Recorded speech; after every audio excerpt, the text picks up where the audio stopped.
Welcome back to Iron Financial, the only explainer channel you need to forge a stronger, more resilient portfolio and cut straight through this market weakness. I'm your host, and today we're looking at an absolute masterclass in heavy industrial execution. Look, we're doing a deep, highly granular dive into ExxonMobil's second quarter 2026 earnings. And spoiler alert, they navigated some massive geopolitical volatility and severe Middle East supply disruptions to deliver a quarter that honestly demands our absolute attention. Throughout this explainer, I'm going to be wearing two hats. I'll be your lead analyst, digging into the raw numbers and the structural wins, but I'm also going to put on my market skeptic hat to grab a sledgehammer and aggressively test the foundation of this stock. Because we need to know if these numbers are forged in steel or if it's just accounting magic. If you want to understand exactly how the biggest players on Wall Street are pouring concrete for future returns, hit that subscribe button, smash the bell icon, and let's get right to work. Right out of the gate, we've got to frame the core debate for today's explainer. ExxonMobil clearly wants you to believe their integrated megacap model is an unstoppable fortress, right? A bulletproof machine. But when I put on my market skeptic hat and look at the broader macro environment, I see some severe headwinds. So the big question we are answering today is this. Is this company truly built out of reinforced steel, or are massive adjusting items, timing effects, and wild derivative swings just masking some underlying cracks in the armor? Are they actually structurally resilient, or are they hiding some serious pressure under the hood? The only way to answer that is to go line by line through the financials. All right, Section 1, Forging the XOM Fortress in Headline Numbers. Let's get into the data. Okay, let's start laying out the sheer weight of this Q2 financial foundation. We're going to look at the headline numbers ExxonMobil just reported to see exactly how much cash this machine is actually printing. And guys, here is the heavy hit. For the second quarter of 2026, they reported a massive GAAP net income of exactly $14,525 million. That's $14.5 billion. When you break that down, it works out to a formidable $3.48 per share in earnings.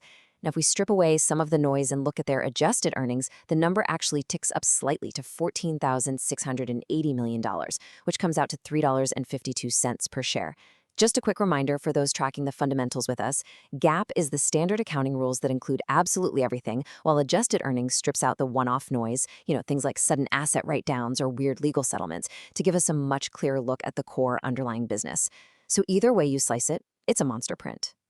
But wait, the skeptic in me is screaming right now, because a single quarter in isolation doesn't really tell us about the structural integrity of the business, does it? Markets are volatile, so look at this staggering quarter-over-quarter swing. In the first quarter of 2026, ExxonMobil reported a GAAP net income of just $4,183 million, and their adjusted earnings for Q1 were about $8,772 million. So they bounced from a $4.18 billion GAAP baseline in Q1 to a towering $14.52 billion in Q2. Let that sink in. That is an increase of over $10.3 billion on the bottom line in exactly 90 days. I mean, come on. A $10 billion swing? You don't just find that kind of money in the couch cushions because you pumped a few extra barrels of oil. That level of volatility is exactly what I'm talking about when I say there might be cracks in the armor. Are they suddenly hyper-efficient, or is there some serious accounting heavy lifting going on behind the scenes? Section 2, the cash machine and capital allocation. Let's follow the money. Okay, before we buy into the hype of a $14.5 billion net income, I demand to see the raw cash flows. Paper earnings can be manipulated by depreciation schedules, tax magic, and mark-to-market adjustments, but cash in the bank, that is reality. So let's look at the actual cash machine keeping this massive operation running. And honestly, it is staggering.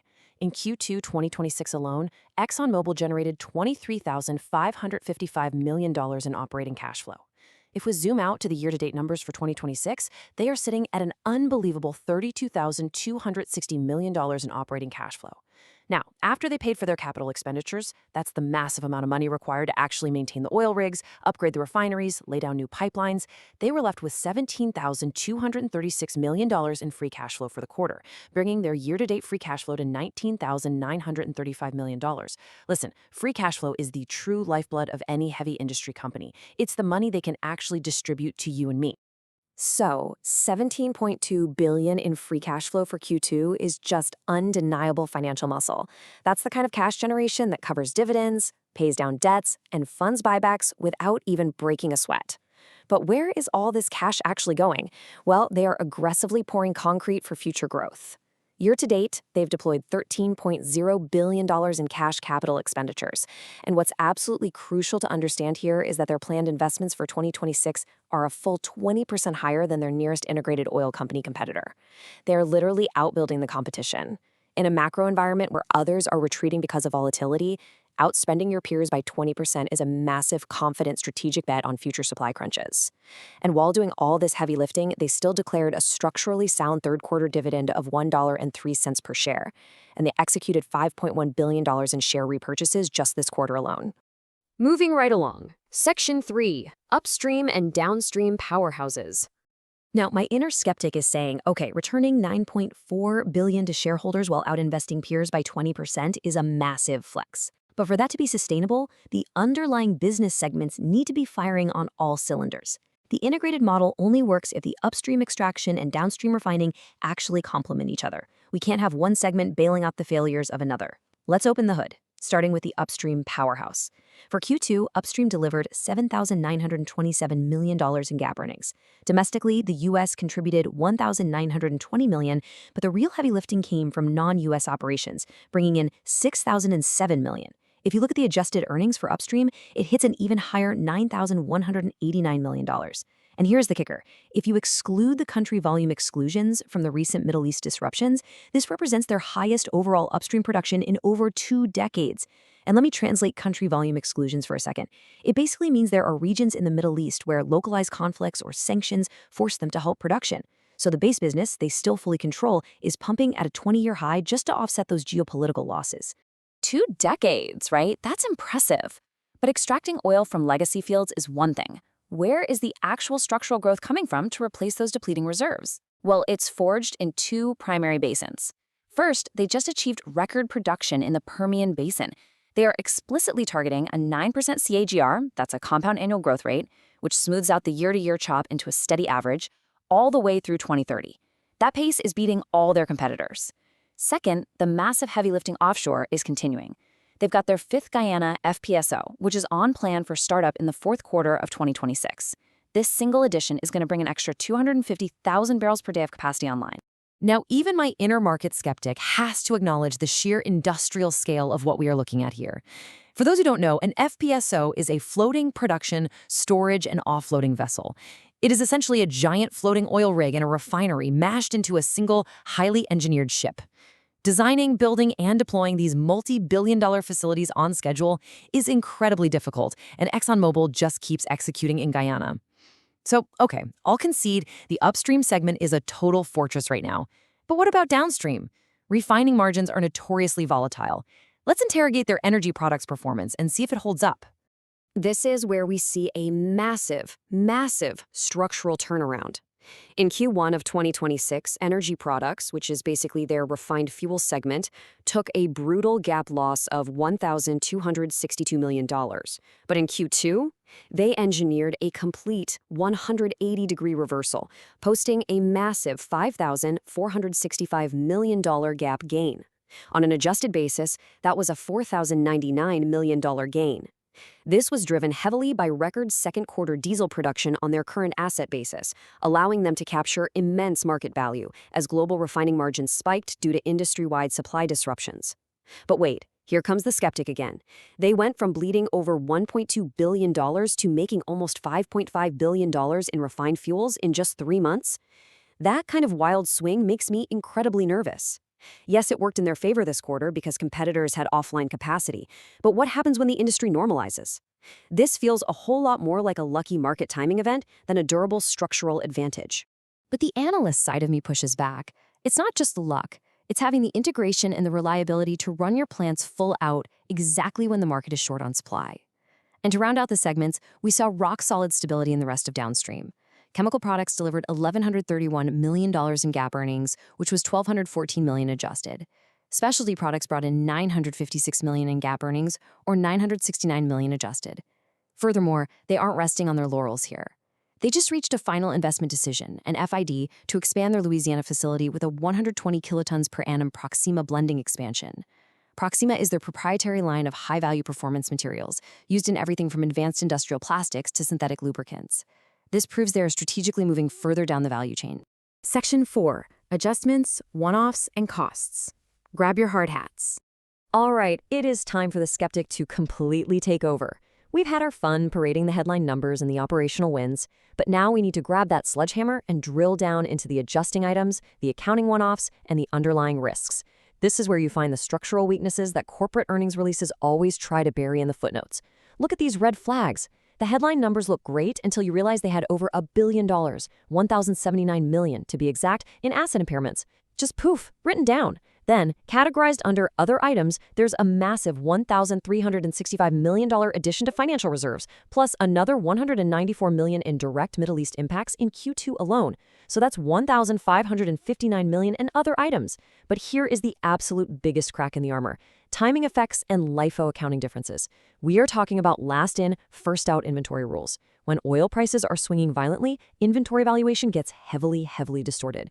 Check this out. In Q1, derivative mark-to-market positions caused a negative $3,883 million drag on earnings. In Q2, that magically swung to a positive $2,483 million benefit.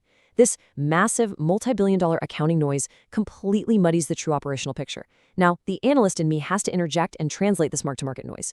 ExxonMobil uses paper derivative contracts to hedge future physical oil sales.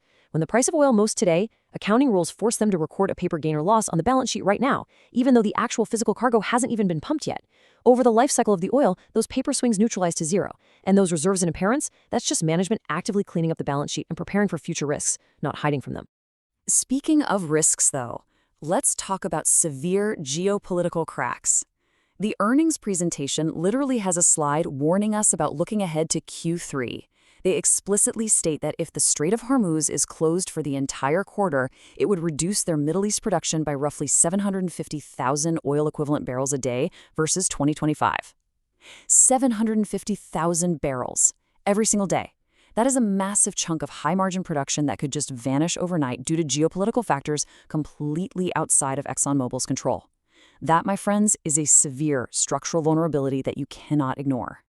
I absolutely don't deny the geopolitical risks, but that is exactly why you build a financial fortress in the first place.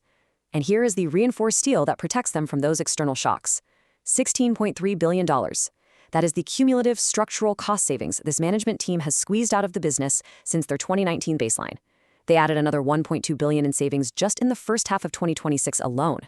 Now the skeptic immediately fires back. Cost savings sound great in a vacuum, but we are living in a period of intense global inflation. How much of that $16.3 billion is just being entirely eaten up by rising costs for labor, steel, and services? Can cost discipline actually offset inflationary pressures on a project of this massive scale? And the answer is, that is exactly the point. These aren't just deferred maintenance costs. These are structural savings. They have fundamentally reorganized their business to ensure that permanent operational efficiencies are actively outstripping the inflation curve. This relentless discipline dramatically lowers their break-even point and ensures they can still print cash even if supply chains are disrupted or margins compress. Section 5. The verdict. Is it a buy or a trap? So, we've laid out all the unvarnished numbers. We've seen the massive cash generation and the undeniable operational wins. But we've also exposed the multi-billion-dollar accounting swings, the asset impairments, and the looming geopolitical threats.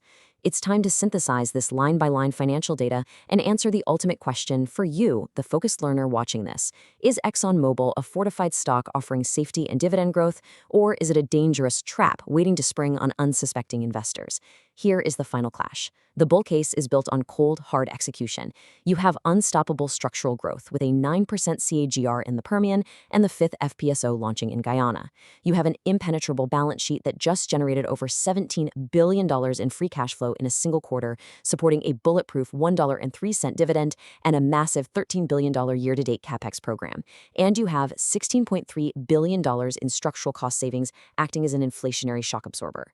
But the bear case demands you keep your eyes wide open. You cannot ignore that a significant portion of that massive Q2 net income swing was driven by wild derivative timing swings, LIFO inventory distortions, and a lucky spike in refining margins due to competitor outages. You have over $1 billion in impairments quietly hitting the books, and you have a very real, explicitly stated threat of losing 750,000 barrels a day of Middle East supply if geopolitics spiral out of control. So where do I land? Well, despite the market weakness, and despite the very valid concerns my inner skeptic is hammered on today, my final verdict is pretty clear. ExxonMobil is not built for one market, one quarter, or one set of specific conditions. As you can see by the absolute industrial scale of their operations, they are forged through volatility. Their integrated mega-cap model has proven its structural durability time and time again. The cash flow easily covers the growth, it covers the buybacks, and it covers the dividend with literal billions to spare. I'll admit, the financial foundation here is incredibly dense, and there's a lot of accounting noise to sift through. But ultimately, investing is about your personal risk tolerance. So I'm putting the final question to you at home. You've seen the raw data. Does ExxonMobil's $14.5 billion cash machine fit into your portfolio foundation as a reliable anchor? Or are the massive accounting swings, the one-offs, and the geopolitical market volatility simply too much heavy lifting for your peace of mind? Weigh the numbers for yourself. Thanks for joining us on this explainer, guys. Keep your foundation strong, stay disciplined, and we'll see you next time on Iron Financial. Quick disclaimer, everything I share is for entertainment and informational purposes only. I'm not a financial advisor, so please do your own research or talk to a professional before making any moves with your money.